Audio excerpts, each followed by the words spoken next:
Welcome to today's Lunch and Learn with the Department of Small and Local Business Development, DSLBD, and the Department of Energy and Environment. We are so thrilled to host these Lunch and Learns on Tuesday to meet the DOEE team. And we're thrilled that today we have 3 DOEE representatives to talk about the 2022 sustainability grants that are open. These are 3 separate grants that we are so excited to be hearing about.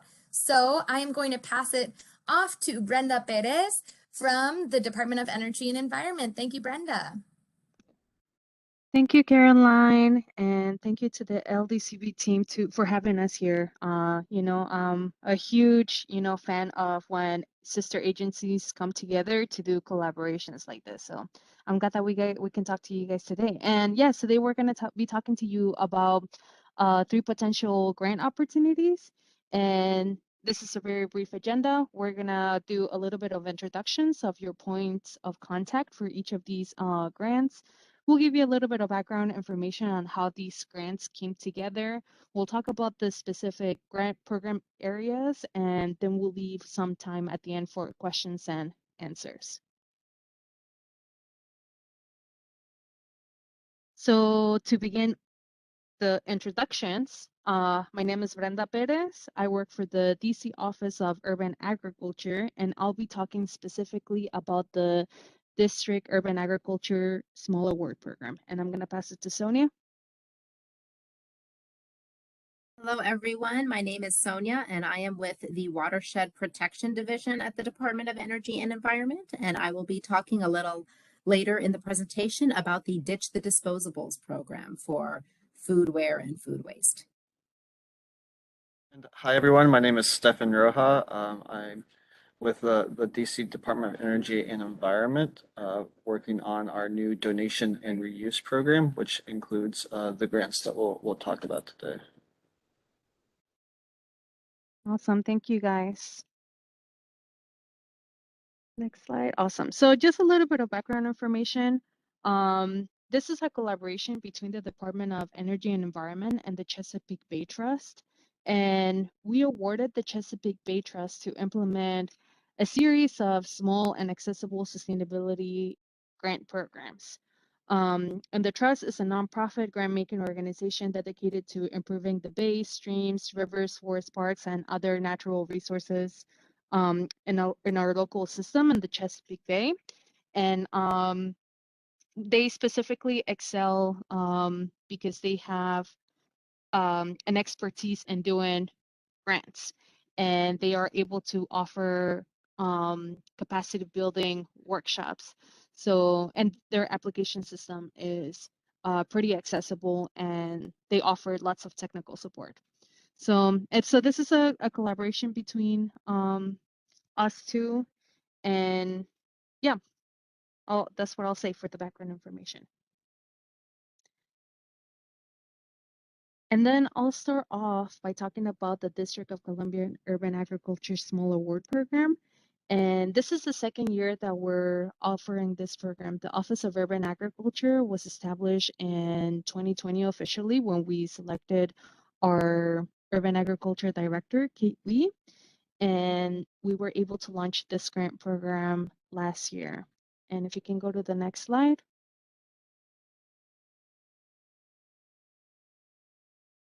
And the program is basically to support urban agriculture initiatives within the district.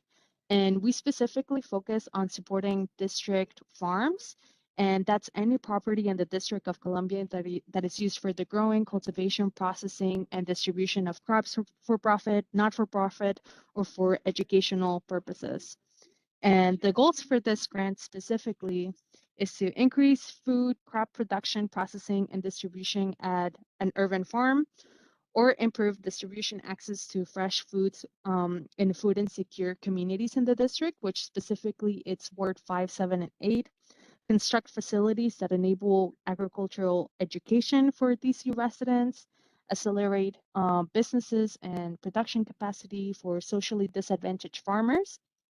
And the specific definition for social disadvantaged farmers are basically BIPOC farmers and women, or historically excluded communities.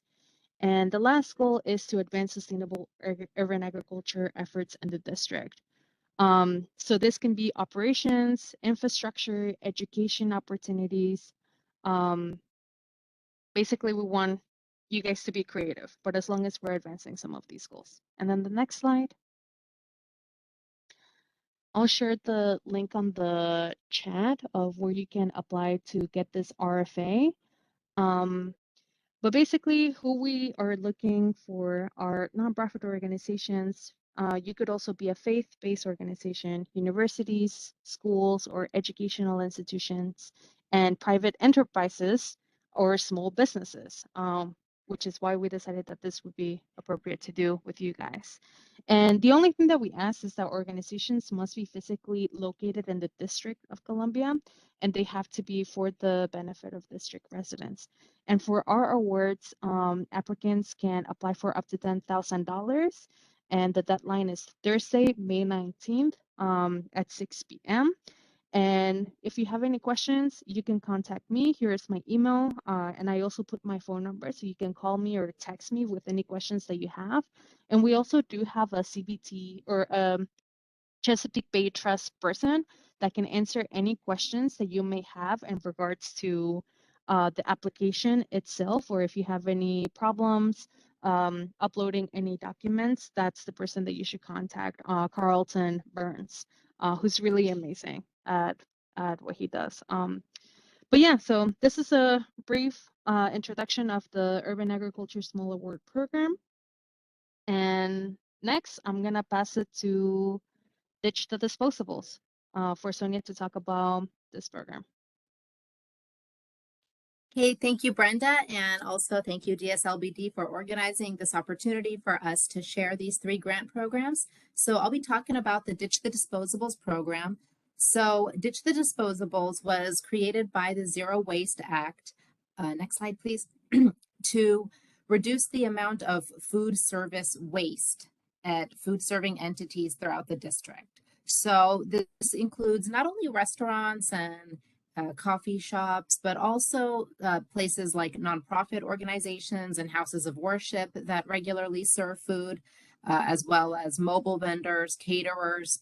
And there is also a project area that is specifically for schools. I'm not sure how many people on this call this would apply to, but for that one, they can qualify for all of the categories for reducing foodware waste as well as food waste itself. So I'm going to focus more specifically on the foodware waste because I think that's what's most relevant. But if you have any questions about any of these categories, feel free to contact me. My email address will be on the slides and I'll put it in the chat as well. So what the Ditch the Disposables program does is we will provide funds for the selected entities to transition from disposable to reusable foodware for either their dine-in, their on-site dining, or for takeout dining, or for both. And so for on-site, it's more straightforward. You can use funds, you can apply for funds to use to buy a commercial dishwasher and dishes and storage for the dishes, so that instead of serving your on-site customers with disposable items that are going to be thrown away as soon as the meal is over, you can have that rotating circular system where you wash, sanitize, and then use the same dishes. It also creates a better dining experience overall. I don't know any diners who like cutting through their food with those flimsy plastic knives. I know I don't. And not only that, but it can also save a lot of money because pretty much all of the food businesses that I've been talking to over the last several months have commented on just how expensive all those disposable items are now. So it's an all-around win. You reduce waste, you save money, you give a better customer experience. And so for on-site dining, it's relatively straightforward. There's also takeout dining, which is an emerging area when it comes to reducing foodware waste. This is something that is still fairly new, not just in the district, but in general. And there are options for reusable takeout containers. This works especially well if you have a lot of regular customers who are nearby residents or office workers, and you know they come in every week or every so often to pick up a new order. You can, instead of giving them their order in a disposable container, you can apply for funds to get reusable containers and have a system for tracking their return, a bin to collect them in, and then they get washed and sanitized and redistributed just like any other dish that someone ate off of in the restaurant. So that would be an emerging area. It can be handled in-house, which can generally be easier for a smaller business, especially that's piloting something like this. Many businesses have expressed an interest in tying it into a loyalty program. So let's say they already have a program where they order 10 entrees and then they get one for free. They might up it to you order 10 entrees and you pick it up in a reusable container and you return it 10 times and then you get a free one or something like that. So that could be a way to incentivize them coming in as well as using those reusables. There is also a project category for a third-party reusable foodware service in which multiple different food serving entities would use the same service, the same shared system. This is also a pretty new concept. There are examples of it in New York, for example, also on the West Coast, and I believe Boulder, Colorado is piloting something like this. Again, very new, but especially if you are a food serving entity that has access to commercial dishwashers and space, and you already have a network of restaurants, you can use the funds to pilot such a service as well. So those are the three foodware waste reduction related categories for this grant.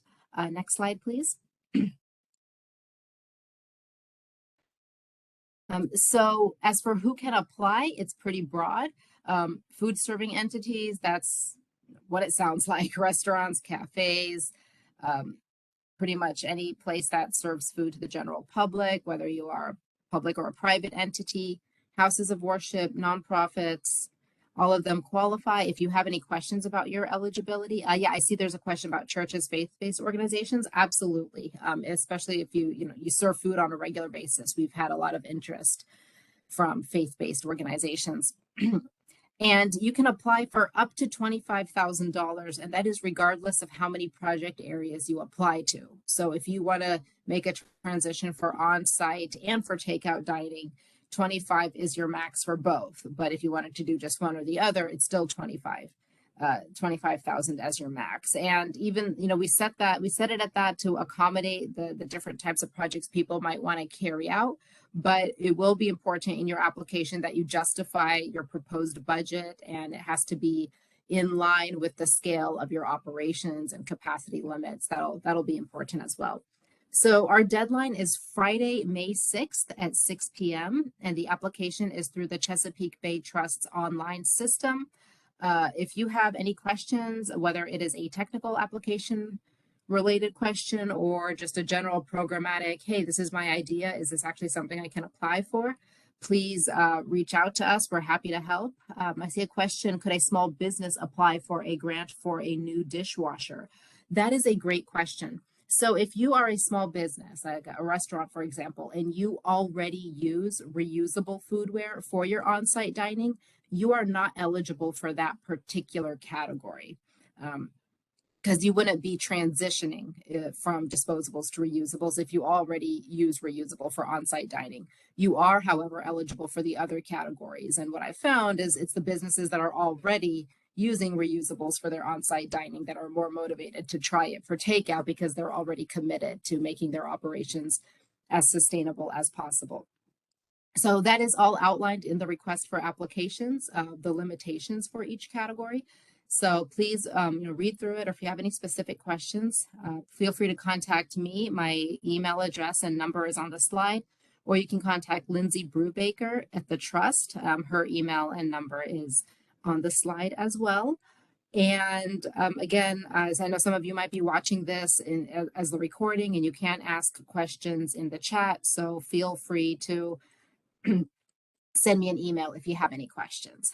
And we will pass it over to Stefan now, who will be talking about the donation and reuse grant program. Sonia, we've got one more question in the chat about this question of existing dishwashers. Can one use the funds for maintenance of an existing dishwasher if you already use? That is a great question. And unfortunately, if you already have a dishwasher and you use reusable dishes for your on-site dining, then it would not be eligible for that. However, if you use on-site dining, if you use reusables for on-site dining as well, and you're interested in offering reusable takeout containers as well, and you may need to upgrade your current dishwasher to accommodate your on-site and your reusable takeout container dishes because you're going to have a lot more, then that is a possibility. But if it's only for on-site dining and you already have reusables, then you wouldn't be eligible. So great Great. question. Thank you so much for that, Sonia. If others have questions about the Ditch the Disposables, we'll come back to Sonia after we hear from Stefan. Thank you, Stefan. Okay, great. Yeah, thanks everyone. Again, my name is Stefan Roja, and I'm working on the Donation and Reuse Award program. And just like the Ditch the Disposals program, this was a new program established by the Zero Waste Omnibus Amendment Act that recently passed a few years ago. Next slide.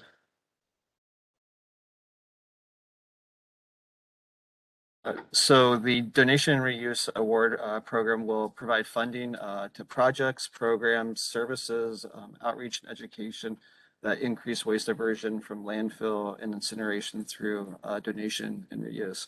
And what's important there is that aspect of moving things that were destined for the landfill or incineration and diverting them through donation and reuse.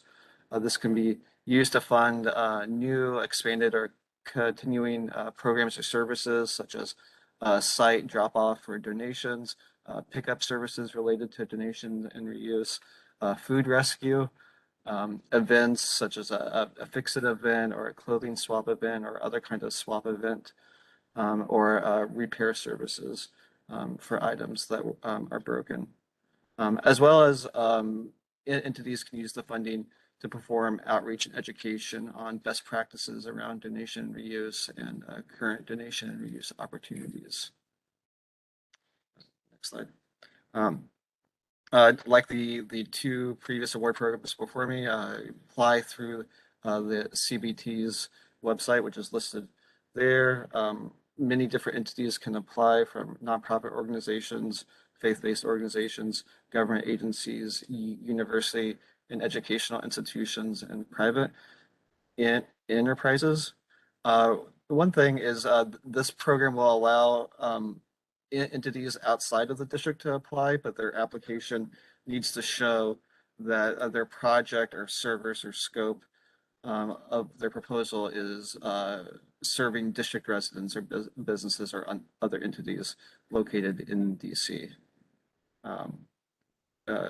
Entities can apply to up to $10,000 and it's the same deadline as the Urban Ag grant of May 19th.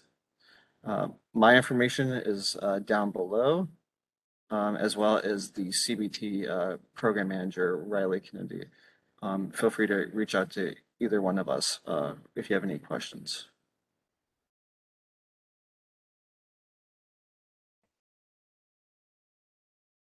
Awesome. Thank you, Stefan. Thank you, Sonia. So I also just included a quick timeline about any other events that are coming up and just when are we expecting to have the awardees announced for each of the programs. And today is April 19th. We're doing the DSLBD, oops, not DSLBS, Lunch and Learn virtual grant info session. This Thursday on April 21st from 3 to 5 p.m., we're going to be doing a more in-depth info session with the Chesapeake Bay, hosted by the Chesapeake Bay Trust. And we're going to go more into detail about each of these grant award programs. So we strongly suggest that you take a look at each of the RFAs today, read through them, and on Thursday, if you're available, feel free to come and ask any more detailed questions that you may have. And if you're interested in that info session, we'll definitely let us know in the chat and we can send you an invite for it. On April 27th from 1 to 2 p.m., we're going to have a virtual grant writing workshop, and this is going to be hosted by the Chesapeake Bay Trust as well. And we're just going to go over how do you write a grant, any best practices, and if you have any questions about how to upload any of the documents, a budget, a narrative, then this is the place for you to come and ask those questions. Again, the deadline for Ditch the Disposables Grant Award Program is May 6th, Friday, May 6th at 6 p.m. And for urban agriculture and the donation and reuse grant program, the applications are due on Thursday, May 16th at 6 p.m. And this is, again, all going to be through the Chesapeake Bay Trust application portals. And this shouldn't say late, it should be more around mid-May. That's when the Ditch the Disposables awardees will be announced. And it will be early June for urban agriculture and donation and reuse. That's when we'll send out the letters to the awardees who have been elected for the award programs. And just one quick note for all of the projects must be done by September 2nd. So that's the deadline that we have for when the reports are due. This year, we focused mostly on how to make these grants more accessible, and that took some time. And hopefully by next year, if we get funds again from the government next year, then we'll make sure that there is more time allocated for people to complete their projects. So I just wanted to put those dates out for you guys so that you have an idea of like when things are going to happen. And yeah, we can go to the next slide and just allocate the last 9 minutes for any questions, comments, or any more details that you guys want to provide. Thank you guys for having us here. You are so welcome. So I want to, since we may have some call-in users, I want to reiterate what Stefan has dropped into the chat is about the info session on Thursday from 3 to 5. We will send information over email about the exact timing of that. But again, it begins at 3 about donation and reuse, 3:45 Ditch the Disposables, and then 4:30 on urban ag. And as Stefan dropped into the chat, you are welcome to attend the part of the workshop related to the program you are interested in, or attend the whole thing to learn more about all 3 programs.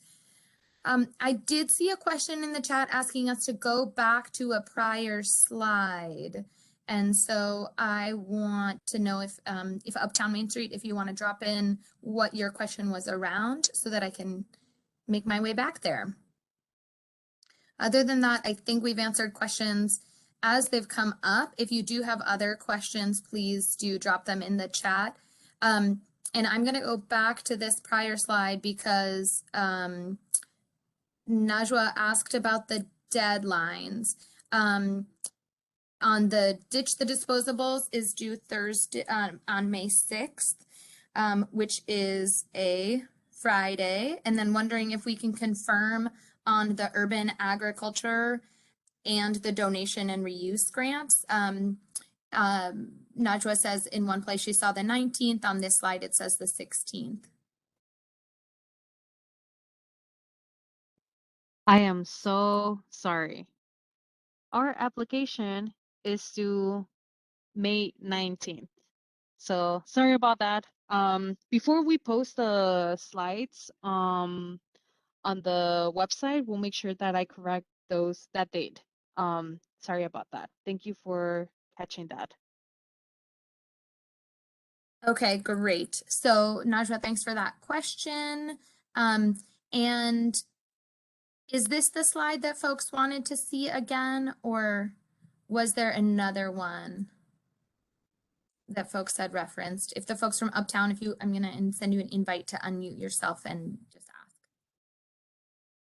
I think that it was reference to the first slide of Ditch the Disposables. Yes, that's right. If we could take a look at the one before that. Right. Yes, thank you. Okay, perfect. And we'll give this a little bit more time for folks to take a look at this. And Brenda, I saw a question come in for you about urban ag training. Yes, that's a great question. The question is, we do not own farmland in DC. Can we offer through this grant training to farm owners? So that's a great question, and the answer is yes. Anything that will advance urban agriculture initiatives, that's what we can fund through this grant. And last year, just to give you an example, we had a food business that's called Eats Place, or it's more of a food hub. They were able to fund for they already had bees, but they were able to fund for the observatory to teach residents about the great work that bees do in the city. And we also had a filmmaker who did a series of videos for a specific farm community on best practices on how to cultivate food, how to grow in small spaces, and other tips and best practices for urban farms. And another question is urban rooftop farming, including specifically rooftop. Yes, that is included. So when we're talking about urban farms, I included the definition, but we're basically talking about in-ground growing. We're talking about aquaponics, hydroponics. We're talking about bees. We're talking about rooftop farming, so anything vertical farming, so anything that is innovative that can help us grow space, grow food and cultivate it here in the district. And then there's another question for Ditch the Disposables specifically, and it says and I think Sonia Sonia might be is out. having some technical problems, but let's see if she has gotten back. And if not, we'll give her another minute to join. But Uptown Main Street asks, I'm not a food service operator, but I will be passing along this info to business owners. Will they readily understand items B and C, or will they need examples? I think that it is true that an example for most businesses, the idea of third-party reusable foodware service is still quite new in the district. It exists in many other cities where a third party provides the foodware service, and then there are central locations where people drop off their takeout containers that are then cleaned, sanitized, and circled back.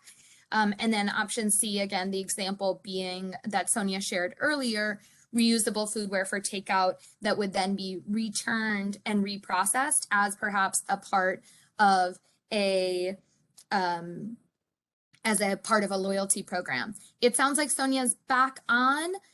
Sonia, I am going to see if we can get you unmuted so that you can answer that question. I've just sent an unmute to both of our call-in users in case our other call-in user has a question. Yes, Sonia, we can hear you. Hi, okay, I am so sorry about that. I got kicked off and I couldn't tell if it was just me or if the whole call somehow ended. So my apologies for that. I'm calling in and it looks like my internet's back, but I'm not even going to try to log in on my computer right now. So can you all hear me okay? Yay? Yep, we can hear you fine. I'm not sure if you heard the question was around whether most restaurants or food businesses would readily understand the idea of a third-party reusable foodware service or reusable foodware for takeout house, or whether the technical assistance provider should provide the examples that you did. Yeah, great question. So the third-party reusable foodware provider is a very new concept that is only now being piloted in various cities. I know there's one in New York and in some neighborhoods in New York called Redish. I think there's one called Repeater in Boulder, Colorado, and they're still very much in a piloting, testing the waters phase. So this is the kind of thing where it would have to start small and then scale up based on how successful it is. But basically what it is an outside entity that has industrial dishwashing capacity, that has a storage space, that has a network of food serving entities that are interested in using these containers so the entities would sign up for this. The third party provider would collect the used containers, take them to be sanitized, redistribute. It's kind of like what a lot of sit-down restaurants already do with their linens. From what I understand, like tablecloths and napkins are often handled by a third-party entity that collects them, washes them, and redistributes them. It would be similar to that, but entirely for takeout foodware. So, for example, a commercial kitchen that already has access to a high number of commercial dishwashers and already has trucks driving around making deliveries could possibly be an option, because it would just be a matter of adding reusable containers to it. And there are some companies that are trying to get started up in this area that, may be an option, but it's really an emerging area. So we're interested in seeing what ideas people have, and if anybody is interested in piloting something like this, either among different different businesses, or perhaps different locations of the same business. Okay, thank you, Sonia. And I know we are at time, but I think if folks can stick around, there's two other questions in the chat. Sonia, one are related. So could a business corridor, for example, apply for a project like that for reusable takeout containers to be supporting multiple food businesses? Yes, the answer is yes. If a centralized body, such as a neighborhood association or a group of businesses, wanted to apply for something like that for multiple businesses that share the same commercial area, you absolutely can.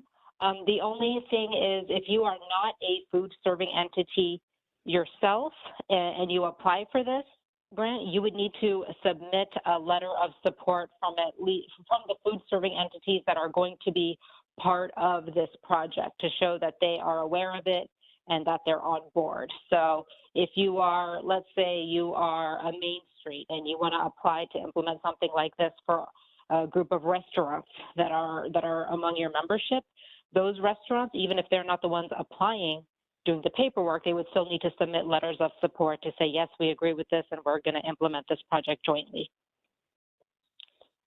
Okay, very exciting. And then the last question is around translation. Will this information be available in other languages? Yes, great question. Unfortunately, we were not able to translate the full request for applications into the other languages as we normally do, because of the timing and running down to the wire. That said, if you need assistance in any language, please contact me, and we will arrange to get you all the information that you need in your language as soon as possible so that you can apply.